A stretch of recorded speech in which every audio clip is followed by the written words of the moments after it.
Hey gardeners! Today, I've got an awesome hack to turn those leftover green onions into an endless supply.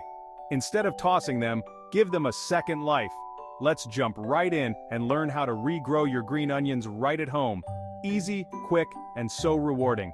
Let's get started. First, grab a bunch of green onions you'd usually buy at the store. Take a look at the base of each stalk. See those little roots? These are all you need to kick off new growth. Green onions are super low maintenance, making them perfect for regrowing at home. Take your green onions and trim about 2 to 3 inches above the roots. This little section here is what will regrow. Don't worry about the rest. You can use those greens in your cooking right away. Set them aside, and let's focus on the roots. Now, get a glass or small jar and fill it with just enough water to cover the roots. Place the green onion cuttings root side down into the water, making sure they stand up. Keep it simple, they don't need much. Find a sunny spot, like a windowsill, and place your glass of green onions there.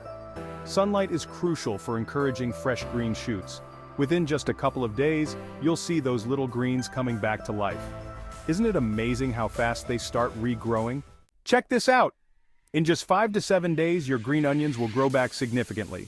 You can harvest the greens as they grow, and they'll keep coming back as long as you change the water every few days to keep it fresh. If you want to go a step further, transfer your green onions to a small pot of soil. Just make a little hole, plant the roots, and cover them gently. Water regularly, and you'll have even healthier green onions growing right at home. Plus, they'll last longer in soil. A couple of quick tips. Make sure to change the water every few days if they're in a glass, and always place them in a sunny spot. With soil, keep the soil lightly moist, and you'll get stronger, thicker stalks that keep growing back. So, next time you're thinking about tossing those green onion scraps, don't. This simple trick saves money, reduces waste, and keeps you stocked up on fresh green onions whenever you need them. Give it a try and let me know how it goes in the comments. Thanks for watching, and don't forget to like, subscribe, and share for more easy gardening hacks. Happy growing, everyone.